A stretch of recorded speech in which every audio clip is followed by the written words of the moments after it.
Hello everyone, welcome back to another episode of Game of Thrones Winter's Coming. We recently had an update and you can see some of the patch notes here.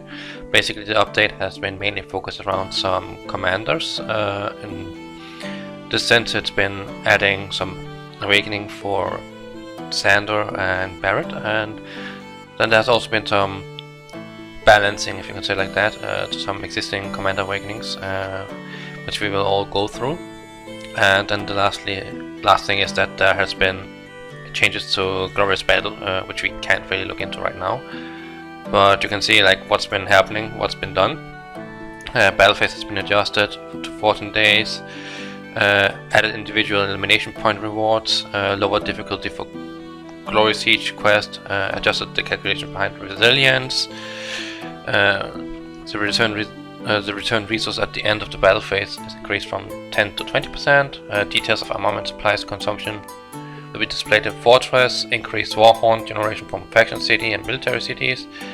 Lowered consumption of points for logistics and military position mastery. So you can see there's been quite some changes that might actually affect how Glorious Battle is going to work out and so on, but that's not something that we can check out before the event starts, so we will just go on ahead and focus on the new awakenings and the changes to existing awakenings, and we're going to do that right now. First up we have Barret, who got a completely new awakening added to the game recently. His special ability or hidden ability effect is focused around infantry attack, health, defense, and then of course also a little bit of stone production at the side, which is not a bad thing, but it's of course adding to the entire infantry focus that has been happening lately. We have a considerable amount of infantry and spear commanders awakened compared to cavalry commanders, but that's just how it is currently. But his awakening skills overall, following the same standard thing that the others did, with max level increase, cooldown decrease, increased damage on the skills, friendship evolution, enhanced specialization of commander passive. In his case would be focused about, I believe, infantry health and infantry defense, as well as stone production. And then of course his awakening skill.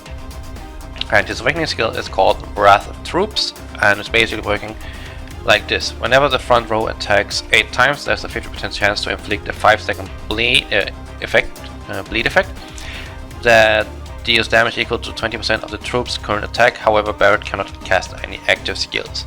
And this is a interesting mechanic because there's been a lot of focus around the active army skills and how they actually work. For example, Layla is basically one of the commanders that's basically using female setups where they are focusing around just dealing damage with skills rather than actually doing troop damage. But in Barret's case it's more focusing around the troop damage, and that pairs up with Sinara, but we will look into Sinara later in this video.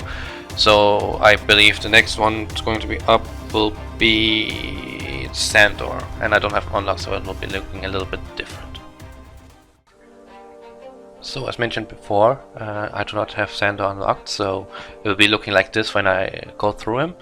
He obviously is focused around totals, which is total attack, total health, and total defense. And his awakening is of course also going to be focused around that specific thing, increasing his totals even further, also giving him the boost in terms of awakening and stuff like that.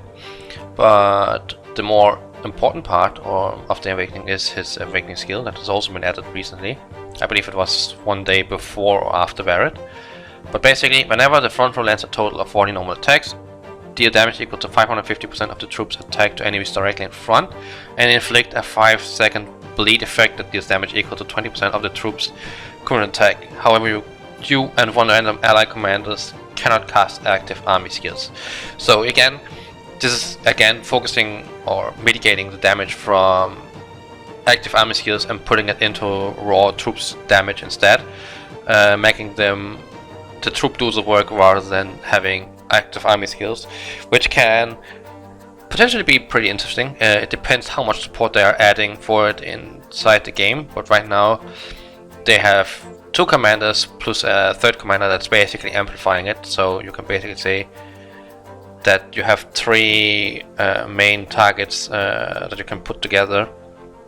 I'm not entirely sure how it's going to work with future commanders or anything like that, but there's potentially going to be some other stuff there. You can also add in other commanders, but we're going through them all today, all the commanders that could potentially be interesting and this kind of thing, because they have been adjusted as well to actually fit this new meta or strategy, if you can say like that, in the game. So we are going to take a look at the commander updated awakening skills right now. Similar to Sandor, I also do not have Jon Snow unlocked, and it's not that big of a deal in terms of his awakening skill that has been changed. I believe Jon Snow was actually one of the, if not the first premium commander that got an awakening skill back in the day, but his bloody battle, as you can see, basically is when the battle begins, the allied troop type at the front will receive 15% normal attack damage reduction for 15 seconds, and non-throw front row troop types normal attacks will have a 20% chance of dealing a 150% critical hit for 25 seconds. And basically it's the second part has been changed from 15 seconds to 25 seconds to make the skill last longer and to have more availability in it. He can be paired into the entire Sinara, Barret, Sandor lineup, in my opinion, as it still is something that focuses around the troop attack rather than actually skills, active army skills. So it looks like they have been targeting the commanders that actually work well in these types of situations in regards to updating their awakening skills. But 10 seconds extra is not game breaking, but it's definitely a buff in his direction, because 15 seconds isn't that long, and you usually also use a few seconds at the start of the battle to actually get to the enemy lineup. So 10 seconds extra battle time is probably a pretty good buff for Jon Snow, so that's how it is. Julien is also among the commanders that has been updated. His awakening skill is basically that for every 1 attack made by the lineup of troops Julien belongs to, the troops attack damage increases by 2%, with a maximum of 16% at the end. And it was basically a change from 12% to 16%, which is a 4% damage change. How valuable that is, I don't know, but I do think that it's still affecting things. I mean, 4% damage can be a lot if you have a rally going with 4 or 5 million troops inside.